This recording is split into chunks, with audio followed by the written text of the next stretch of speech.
My name is Ivory Harlow with the Ohio Farm Bureau, and I'm here with Dave Huggins of the Buck 50 and our partner in the Made on the Farm program. We are going to talk about MAID, what is MAID, and who it serves, who participates in the program. Thanks for having me, Ivory. So MAID is an acronym for My Attitude Determines Everything. We have 8 chapters with Drug-Free Clubs of America, and when we started it, our local teens felt like they wanted to have a name specific to them. So that's where they came up with the word MAID, and it's pretty amazing to have the foresight for those kids to think about their attitude and how important it is in a drug prevention program.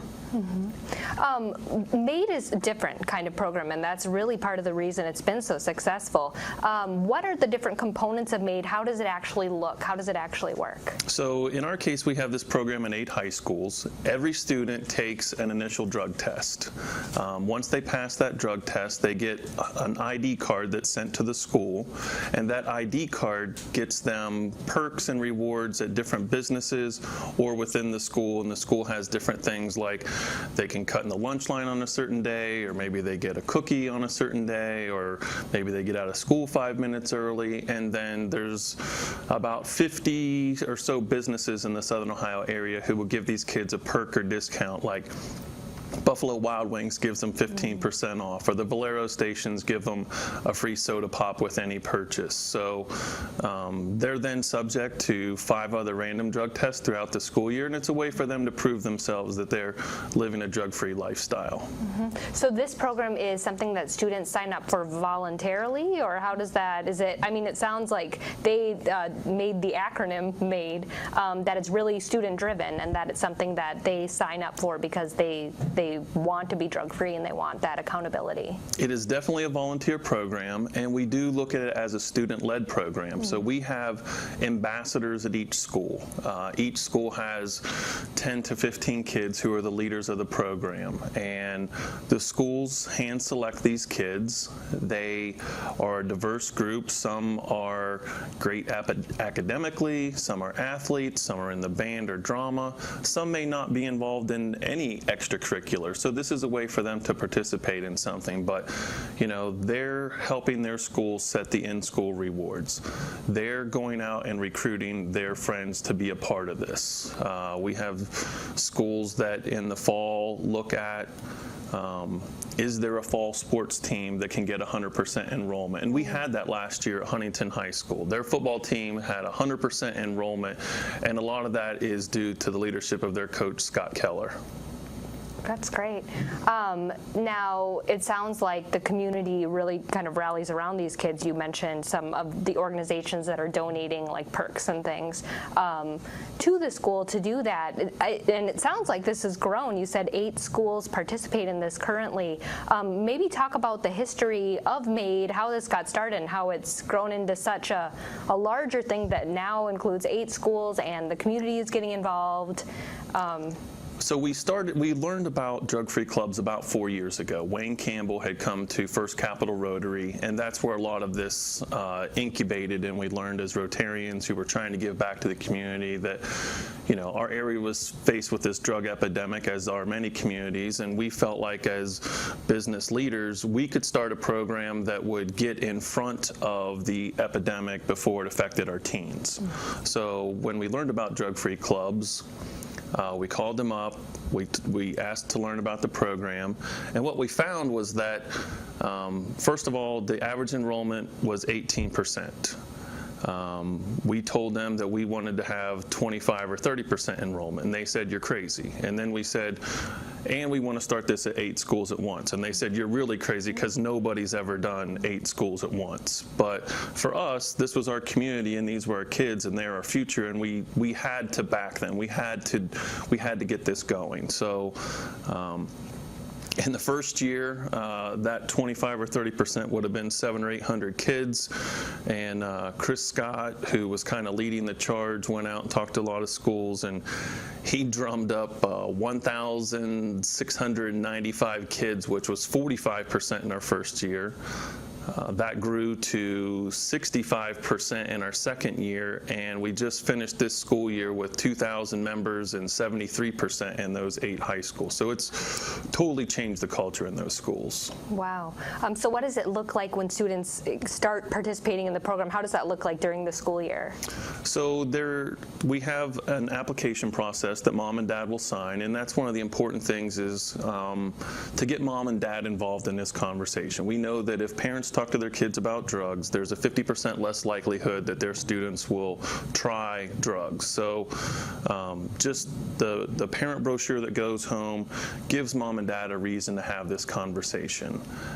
We talked about the ID cards that those kids get that shows that they're living drug-free. So when those ID cards get sent to the school and they all get passed out as a group and it's a big celebration, mom and dad get a letter sent home to them congratulating their son or daughter for joining the program, and that's another time to talk about it. So we also have a few more times in the spring. There's a scholarship contest that all the kids get to participate in, and that helps that continual conversation. That sounds great. We talked a little bit about the foundation of MAID and how it's grown. What is the connection of MAID with the Buck 50? How did the Buck 50 get involved in this? So when we as Rotarians decided to start this program, there's a fee, as every program has. So it's $67 per year per student. And when we were thinking about enrolling 700 or 800 students, that was going to be $50,000. Right. Well, we didn't have $50,000. So myself and Brandy Spalding and Jason Rhodes and ended up being my wife and Brandy's husband, Joe. We founded the Buck 50 as a way to raise funds to pay for these kids on a long-term basis. So through sponsorships and runner entry fees, we're able to raise the money to pay for these kids, which is now about $150,000 a year, which is why having partners like the Ross County Farm Bureau put on an event that can help us is such a great contribution to us. That's great. The Buck 50 is obviously brings runners from not only Ohio but from across the United States to participate in. One thing I think is super probably beneficial is the recovery community being involved in the Buck 50 and connecting with folks that are runners and into health and getting into this environment where they're doing this difficult thing that's health focused together. Any comments on that or how you've seen that help? I mean, that's a clear connection to me, but how does that kind of play out?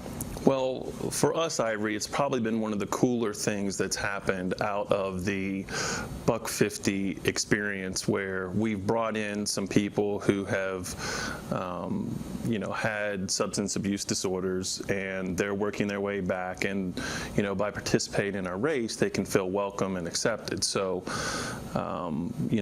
each runner runs 3 different times to complete this 150-mile journey. So they're running about 5 miles each time.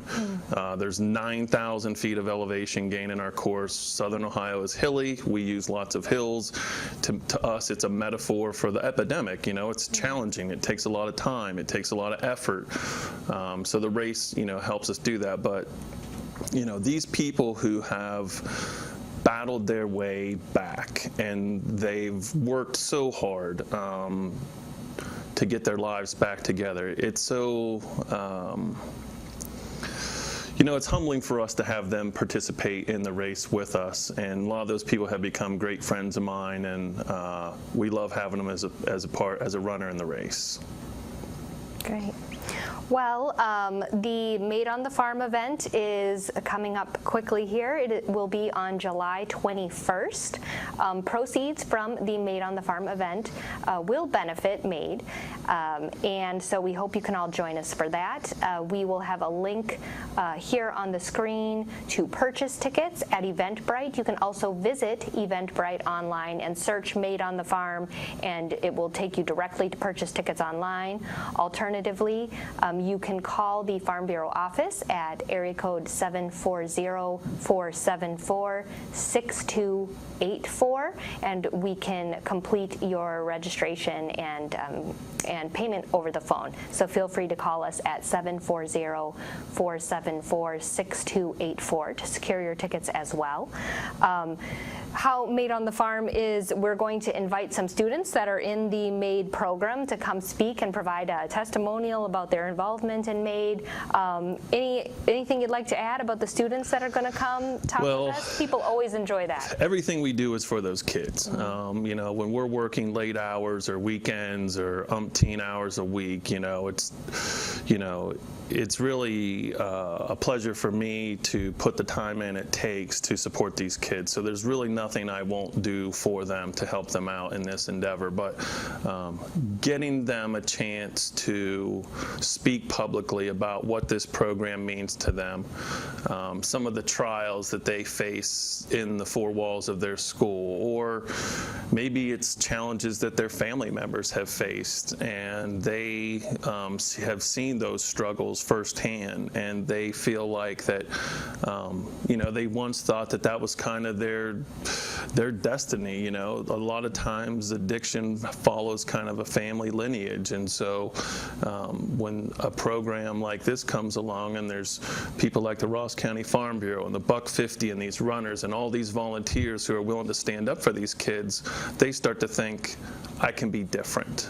And I think that's the satisfying thing for us as adults, is being able to contribute in a way that's so positive, that's going to help these students on a long-term basis. But hearing their stories is flat amazing, and everyone should come that night and hear what these kids have to say. It'll blow your mind for sure. Great. So the Made on the Farm event is July 21st, 2019. It is at Adena Mansion and Gardens in Chillicothe, Ohio. You can purchase tickets at Eventbrite. Just search Ross County Made on the Farm. There it will take you directly to the link. You can also call the Farm Bureau office at 740-474-6284 and purchase tickets. Thank you very much.